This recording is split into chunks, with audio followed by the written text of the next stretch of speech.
Dante, you have a saying about 30 linear steps versus exponential steps. Can you share that with the audience real quick? Yeah, it's if you take 30 linear steps, you're obviously at 30. But if you take 30 exponential steps, you're at a billion.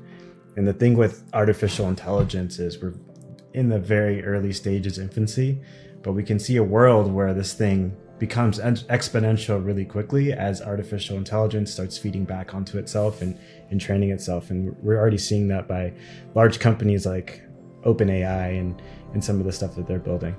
I mean, over the last couple of weeks as well, we saw DeepSeek come out from, Right. China and Asia, and people talked about the inference level of being able to basically just duplicate weights and I would say parameters of these systems and being able to duplicate. I saw like a news article the other day that said over the couple weeks in which DeepSeek kind of was released, it improved itself in speed by 200%.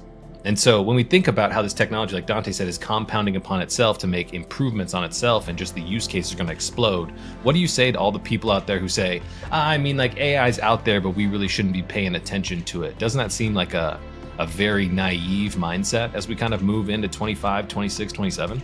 Oh, sure. So, there's two camps. There's people that are like, it's going to change the world. I already have my, my GPTs that I've created. I've got 30 of them and I created 5 more yesterday. And there's people who are like, no, AI's the devil. Didn't you see Terminator?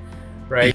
When you talk about like cycles, it's actually a really important concept. And one of the analogies I use is one of the major ski slopes, they have to make snow, right? And to make snow, you have to know which way the weather's coming. As a human, you'd get your 10,000 hours, 10 years. Well, these days you create a digital twin of your ski slope, right? And that digital twin, instead of waiting 10 years to encounter every, weather pattern, depending on how much compute power you have, in minutes, you could run 100 years of weather patterns in that digital twin. So now that same agent, instead of learning about how to do something in 10 years, in minutes can get 100 years of experience.